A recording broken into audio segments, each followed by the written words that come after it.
cute! What's up guys? Happy Sunday sa inyong lahat. So today is October 6. Gawa lang tayo nitong quick reaction video.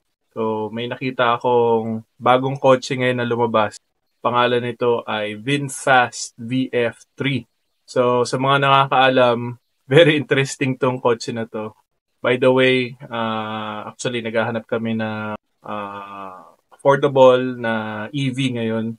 Pwedeng hybrid, pwedeng full EV. So, nakita ko lang to, not necessarily ito naman yung bibili namin. Pero, for me, para sa akin, natutuwa ako dito sa kotse na to. So, check natin tong video na to. Kung matutuwa tayo dito sa kotse na to. So, ito yung VinFast VF3. Alright. Reaction video lang tayo. This is so cute!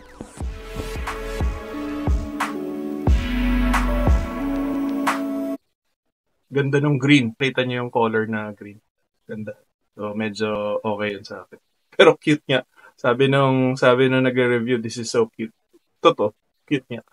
Models just a few months ago, VinFast Philippines is on to a huge follow-up with this tiny car, the VF3. Fast. As you can see, this is just about the size of your typical city car. The only difference, it's fully electric. The VF3 measures 3,190mm long, 1,679mm wide. Yung pink. Napakaswerte naman niya. Pink pa yung napunta sa kanya. Pero, cute yan para sa babae. Ganda. Tapos may white na ano pa. May white na roof. Ganda. And 1,622mm tall with a 2,075mm wheelbase. It's shorter but wider and taller than the Suzuki Espresso. So yung Suzuki Espresso, yun yung parang mini SUV. Pero mas matangkad saka mas malapad daw tong na to, VF3. And this is a higher ground clearance of 191mm. So yes, safe sa gutters, potholes, or any other city whatnots. And these 191mm ground clearance. Okay yun, malaki yun. Question ko dito, kung meron din kayong alam, ang mga electric cars ba pwede sa baha or sa, yung puddle? Or kunyari gusto mong tumawid, river crossing, pwede ba yun? Pwede ba yun sa mga EV? Comment down below kung may alam kayo. Please, tulungan naman natin magkaroon ng engagement tong channel natin. Right, tuloy again. These are actually 16-inch alloys. Nice touch. Design-wise, the VF3 has a touch of ruggedness and retro appeal, looking like an SUV na naiwan sa dryer, whether you're looking at it from the front. SUV na naiwan sa dryer. Ibig sabihin, lumiit. Pero cute. Nice shot. Side or back. There are plastic fender flares and quite a boxy figure, reminding me of International Harvester Scout SUVs of yesteryears, but with a modern twist. You get projector halogen lighting, which is just fine considering this price point. Just look at this cutie patootie. Anyway, open up the trunk and you have a decent amount of space for your daily needs, like maybe this one or a backpack or laptop bag. But if you need more space for your groceries, you have 285 liters of cargo space ready. Maganda, malaki yung opening ng trunk. So, pwede ka maglagay ng mga large items. So, dati meron akong Subaru XV. So, yung Subaru XV, yung XV mismo is medyo maliit yung trunk space. Hindi, maliit yung opening ng trunk. So, okay to. Maganda to compared sa ganun. For you. With the VF3 sized outside, we expect the rear legroom to be okay. This is good for two Definitely rear passenger. Huwag na kayo umasa. Para sa akin 6-footer ako, good for 2 lang talaga to. And mga luggage lang. Size individuals for short distance drives. Kahit As expected, this is a lot of space for the driver and passenger because this car is optimized for 4 passengers, so 4 people. And you have a 10-inch infotainment screen here that houses all the controls and information about the car, including the gear, the battery charge, and everything, the settings. But what I like about this is meron pa rin siyang volume control knob and knobs for aircon, which is something na nawawala sa mga kotse ngayon. And you also have your USB charging port there, USB-C now, so it's future-proof, and lots of cubby holes. The VF3 comes with standard safety features like dual airbags, traction control, and hill start assist.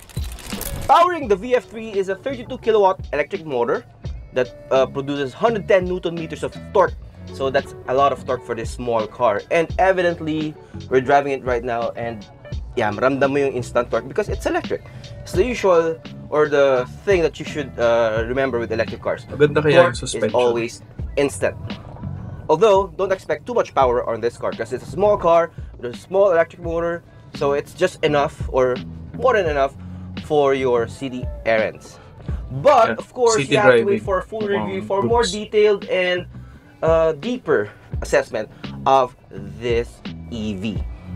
So let's talk about batteries. The VF3 has an 18.64 kilowatt hour battery.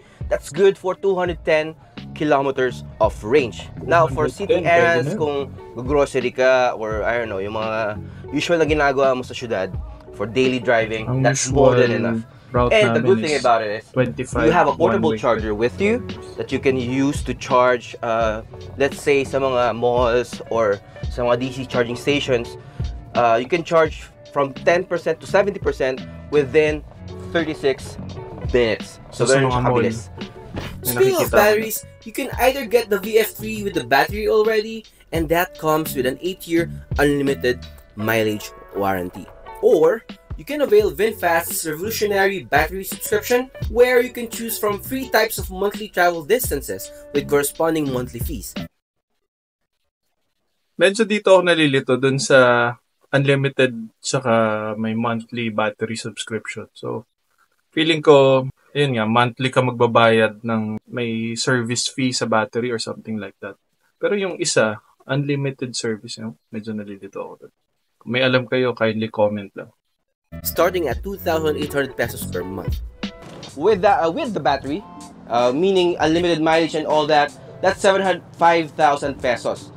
Now, that offer is just this month until the end of September. If after that, it will be October 645 and 745. Even better, all Okay. So, yun na yun. That's the VinFast VF3. May 700, may 600,000. Pasok na pasok sa budget. Lalo na kung ano lang naman. Kung 1 or 2 persons lang kayo lagi sa kotse. So, what do you think? Kung okay kaya yun sa akin? 6-footer, pretty sure kasya naman ako dun. Pero, yun nga. Try natin mag test drive kung pwede. Medyo mahirap lang maghanap ng mga ng mga showrooms ng VinFast. We'll see. At least may option tayo. So, yun lang naman. So, that's our reaction video for VinFast VF3. So, sana naman natuwa kayo. At baka next time, malay mo, invite na tayo ng mga car companies. Okay tayo dyan. Alright. So again, happy Sunday sa inyong lahat. And maulan ngayon. Hopefully, everybody is safe. And enjoy your time with your family. Good luck. Bye-bye.